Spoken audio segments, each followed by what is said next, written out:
Salutations, Rusty Ninjas. Let me just adjust my microphone, sorry.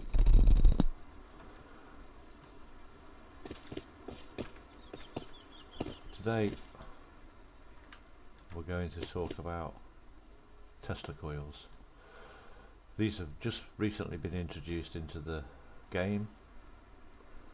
Not everybody's aware of how they can be used or the specifications for these specific items. Also in this update, as you can see, we can now see which direction electricity is flowing through the wiring. It's still a bit glitchy, obviously on the bends and stuff you get white triangles, but it's an improvement, especially for those of us that like to play with electricity and tend to have like spaghetti running all over the base. Because we're untidy, we've got better things to do than be wiring things up. So, Tesla coils, they have 250 health, as you can see. You can shoot them out pretty much the same way as you can shotgun traps. And what a lot of people may not realise is they lose health when triggered. They lose at the moment, although it might change, approximately 2 health points per second they are active. So it doesn't matter how much voltage you push into them, they still deteriorate at roughly 2 health points per second. So obviously you want to shove in as much voltage as you can to do as much damage as you can in the shortest possible time in order to get the most out of them. We've set up 3 here, one at 5 volts, one at 15 and one at 35. 35 is currently the maximum. You can push more in, but once you go above 35 you don't get any additional damage output from the coil. So if you limit it to 35, 34, you'll be able to use more of them per wind turbine or whatever sort of generator you're using, solar powers, batteries, whatever. Luckily on the Rusty Ninja at the moment, one of the admins, namely myself, or moderators, spawns in these little beauties, which are at the moment available to players for 1,000 high qual. These give a constant 100 out, don't require wind, don't require solar, don't require low grade fuel. They are limited. I only bring 6 of these into the game per wipe, so it's the first one. It's normally a mad rush to get high qual. These might be reduced in the future, but that's what we have at the moment. Right, so let's see what these puppies can do. This is set at 5 volts, so we'll turn it on just so you can see what sort of damage we're going to get. I'll just max myself out on health. I'll stop it before I die, hopefully. So that's fairly spectacular.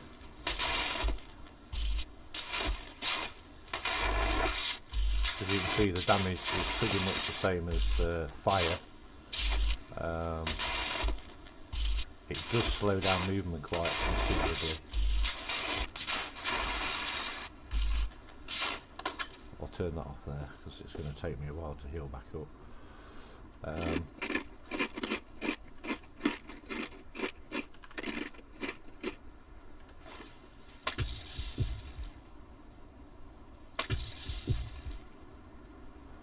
Let's just have a quick look at this.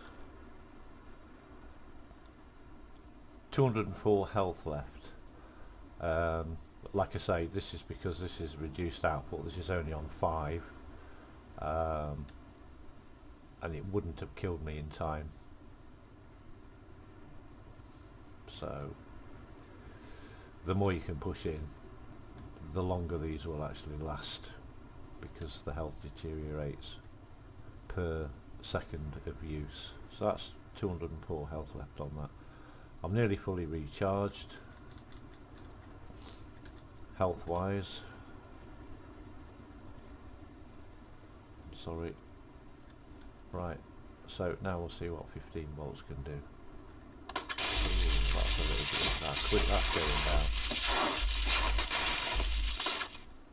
That's going down quite dramatically.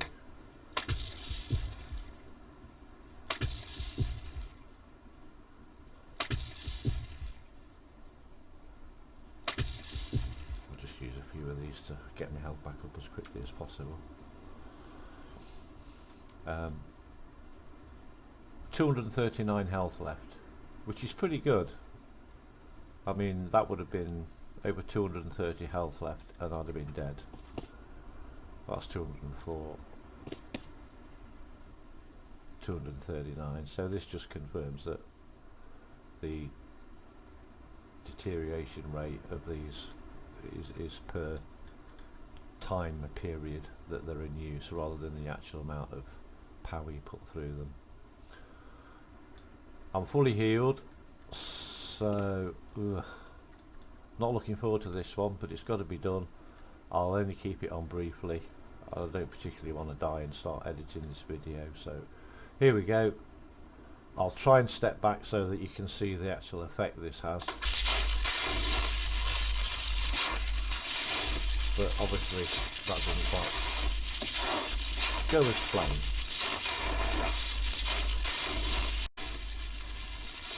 So I've just spawned back in. As you can see, this is at 35 volts. This is really spectacular.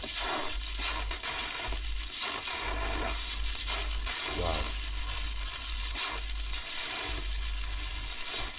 that's pretty awesome.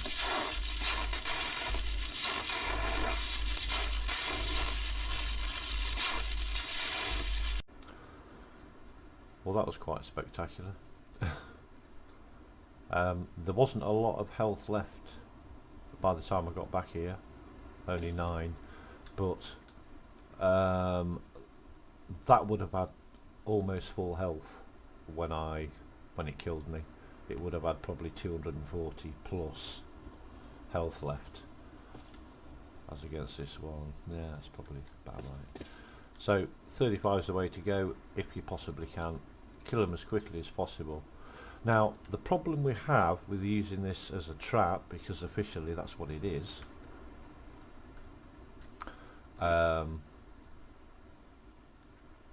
is how to trigger it.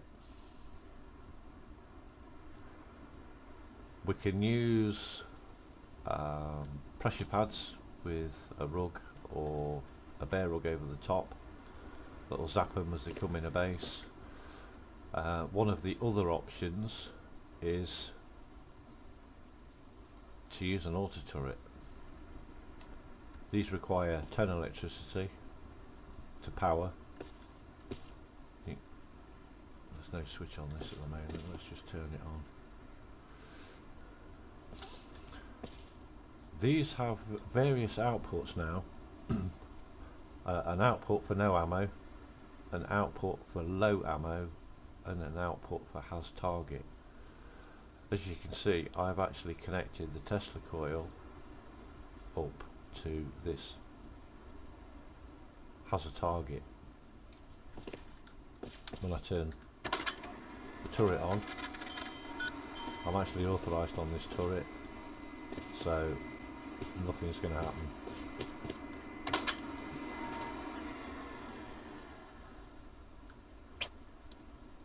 I'll clear the author list. I'm not sure how much power is going to be going into that, but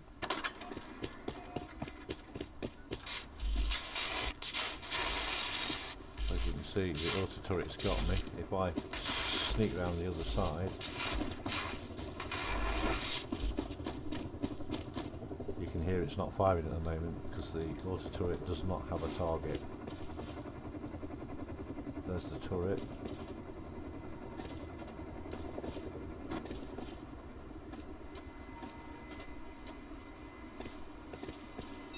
Oh, and there we go. It's found me, and it's now kicking off. I'm in God mode at the moment, so it won't kill me. We've got 41 going in. Turret requires 10, so I'm expecting this to be around the 31. So 31 it is. That's enough to decimate anybody within 2 or 3 seconds. And the fact that it does slow your movement down quite considerably, the same as fire damage does. That's really spectacular. And there we have it.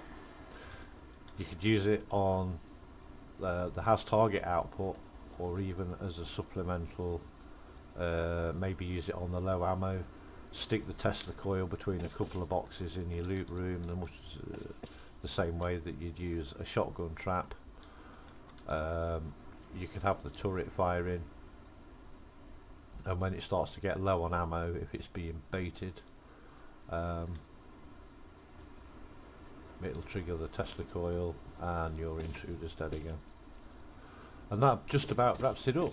Thanks for watching. Don't forget to subscribe or leave some constructive comments in the comment section.